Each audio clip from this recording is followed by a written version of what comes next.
Yeah, Devin, how'd you feel out there? You had put up some big stats. Good day for you. Just your thoughts on today's scrimmage.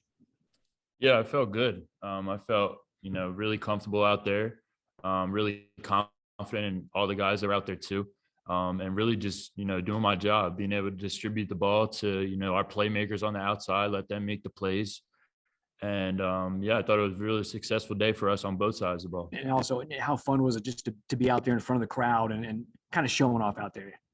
Yeah, it was fun. It felt like, just like back to old times. Past couple years with COVID, we weren't really able to have the full spring game experience. But now being able to go out there and having Gigi's playhouse too. I mean, at the end of the half, that was awesome, and it felt like back to normal. Alec? Yeah, Devin, you talked about getting the ball to the playmakers. Anthony Smith was just talking about wanting to be a more complete receiver and that being a big goal for him. Just how have you seen him grow and develop in this spring, and how is that connection between the two of you? Yeah, I mean, I've seen tremendous growth in him. And I think it really just starts with him embracing, the competition, him embracing that, guys like Emeka leaving, that someone needs to fulfill that spot. And, credit to him this offseason. I mean, he's been working his tail off. Obviously, we all know he's fast, but other routes as well, being able to have a different dynamic as a receiver as well as blocking too. I mean, he's been doing a great job this offseason of really breaking down his game and getting as best as possible. Jonas? Yeah, Devin, I think you would be better qualified than anyone else to kind of assess how your new left tackles have done with Team Belton and McKay. What have they done well this offseason, this spring, that you've seen so far? Yeah, I know. I mean, both of those guys are their biggest critics. I know that they're very hard on themselves, but I mean, the biggest thing that I've seen from them this entire spring was that they get better each and every day. Coach Garrison coaches all those guys really hard, and they take it off of film. I mean, mistakes that they made a couple practices, the next day they don't make that same mistake. Being able to see that growth from both of those guys stepping into a new role, I mean, it's really good to see being back there. And as a quick follow-up, Trent and Chris Tootle both out, your main tight ends, but which one was it? Fred really stepped up for the main target for you today. Just talk about his progress throughout the spring. Yeah, I mean, he's progressed, tremendously. I mean, he was a guy, we knew coming in that was going to be a good playmaker for us. I mean, he's big, strong, and fast. Just for him was really getting those reps. And obviously having Chris and Trent out gave him that opportunity, and he definitely seized the moment. I mean, from last year to where he's at now in spring, I mean, is day and night. And I mean, being able to have him as a target out there is just going to help our offense even more. Rob McLam? Yeah, you guys seem to work the flats a lot. You mentioned the tight end. Houston was out there. Are those weapons really vital for NC State going into 22? Not just, trying to take it over top? Yeah, absolutely. I think it all just begins with the defense. Whatever defensive look we're getting, if they're dropping 8 or bailing, we got to be able to have that threat to dump it into the flat and let those guys, be able to get some yards after the catch. So really just being able to take what the defense gives us and let all the other playmakers do what they do. And Todd Gibson. So Devin, you have 3 months of hearing how good you can roll for you guys. Do you like that?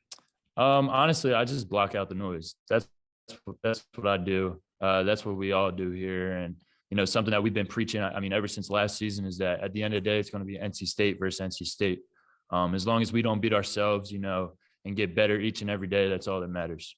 Do you like that better than having to sneak up on people like you have in the past, or just your thoughts on that? It doesn't matter to me. It doesn't matter. And I guess finally, you guys kind of go your separate ways. Of three months now of being away from your teammates. How do you, as a leader, kind of keep the guys kind of focused and do the right things in the off season? Just make the right decisions. As a leader, do you kind of take the role on that? Yeah, I do. And I think what's really great about this team is we have so many great leaders that, they kind of set the standard that everyone else follows up on. We like to hold each other accountable. I mean, it all started back in COVID, we would partner up and make sure that whoever your partner was doing the right thing while we weren't able to be at the facility at the time. And I mean, nothing changes now that we have a little bit of break after spring ball. I mean, it's a little bit of time off mentally, but I mean, physically, everyone has to stay in shape, and it's up to the leaders and everyone to keep the standard. And grow, and then how they, start gaining confidence. And then some of the guys that aren't as new, but have only been here for a year, to see Julian Gray and Anthony Smith make plays like that. It's kind of what we were hoping to see. And then to get the ball to some of our young backs. But it's a valuable day in the stadium. I thought Gigi's, being with us was special. It's fun to have that moment at the end of the first half with them and to see them score a touchdown, get to celebrate with our players. So appreciate the fans that came out today. I know it's Masters weekend, a lot of stuff to watch on TV. And the fact that we had so many fans here meant a lot. So it was a good day's work and excited for what's to come. Questions? Jonas, go ahead, please. Coach, you mentioned Julian and Anthony Smith, and even one of the twins. I think it was Fred.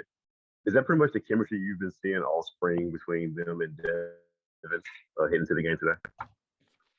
Not necessarily. Those guys have taken a lot of reps with Ben too, so it hasn't just been with Devin, but and they've been up and down. I think talking about three different guys, but there's been great improvement in all three that you mentioned. There's been a couple days where they weren't as crisp. The first scrimmage in particular, then I thought our second scrimmage, they came back and made some plays, and then today it was really good, to see those guys. I thought the tight ends as a unit caught the ball well today. There were several of them that got involved in the pass game, but it's a good group of young players in those positions you mentioned, and it's good to see Porter get one in the end zone too. And I thought Keon Lassane caught the ball well. So a lot of positives. Todd Gibson. Yeah, Dave. So for the next 3 months, the kids kind of go their separate ways, and you can't have much hands-on with them. What's this like for coach at that point? Just I guess worrying about your kids doing the right things and staying out of trouble, and also working hard for the next season. Well, it's not hands off. I mean, we still got to be with them 8 hours a week. So, we'll be around these guys. They will get some time now. We're going to give them a little time here just to get healthy and get ready for final exams. But when we hit our summer one, middle of May, that month of May and first 2 weeks of June, we will be very hands-on with the guys. And so, I think it's good to get a little time away from us here to kind of decompress and get healthy and finish strong in the classroom. But they'll come back summer one ready to work. Matt Carter. Yeah, I kind of had a two-part question about Jordan Houston.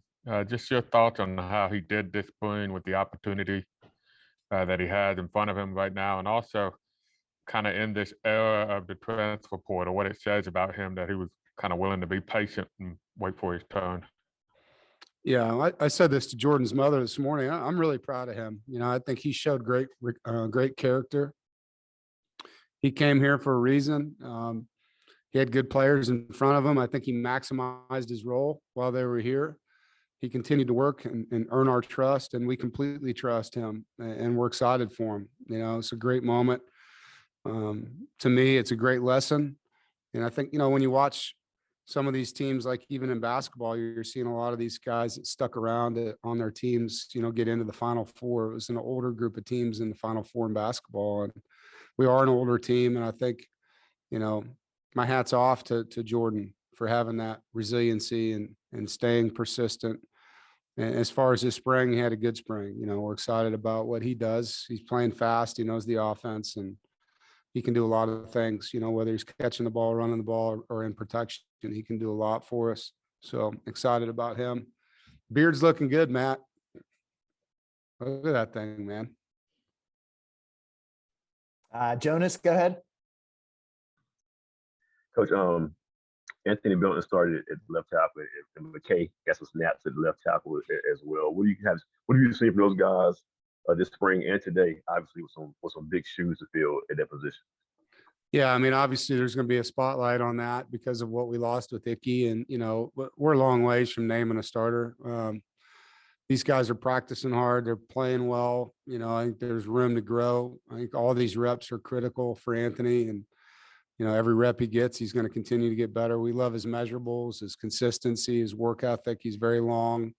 He's a tough kid. He can bend, you know, and then Tim McKay and Bryson Spees, you know, give us two more guys that can rotate, and Jalil's getting better. So, but you know, there's progress that needs to be made. I think once we get everybody healthy, get Grant Gibson back out there as well, you know, I think the experience in that group is a strength as well, and those guys will help them.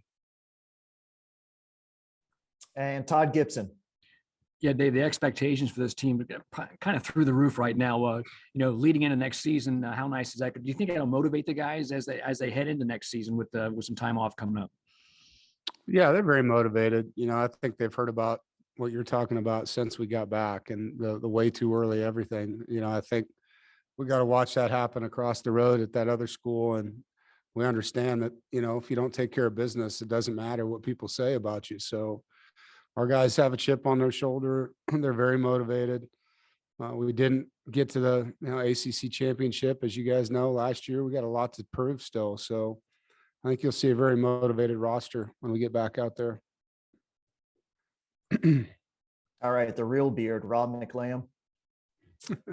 Yes, man. sir. I was wondering how you felt about your depth going into 2022, the 2 deep and the 3 deep.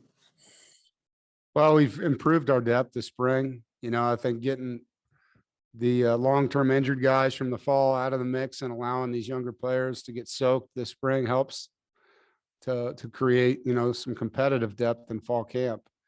It'll be fun to see, you know, when we get Peyton and Isaiah and that whole crew back out there, because I'm really impressed with like the growth of Jalen Parker and that guy really didn't play at all last year for us, and now he's a guy that we can look at and see what he can bring to the table with Levi Jones leaving. So I feel good about it. You know, there's positions, you know, left tackle being one of them, where we still got a lot of things we've got to figure out, you know, from a depth standpoint.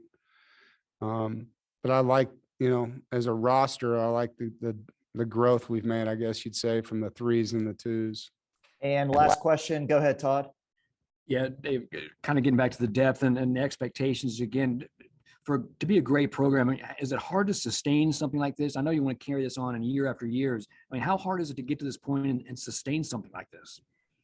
Yeah, it can be hard. You know, I think a lot of it, it depends on guys that come back or guys that leave early too. You know, I mean, some of it's unpredictable for us right now with roster management the way it is. So, you know, it's not like it used to be when you had a senior, you knew he was done. You know, you don't know who could come back for an extra year or who may declare early. And, you know, so it's kind of hard to think that far ahead, to be honest. You know, you just do the best you can filling your roster. And at the end of the year, you see who's leaving and you go out and try to fill it back up again, you know. So it is a challenge, but our roster management, it's never been like this, you know, in college football, not just for us, for everybody. And it's unique. Coach, thank you very much.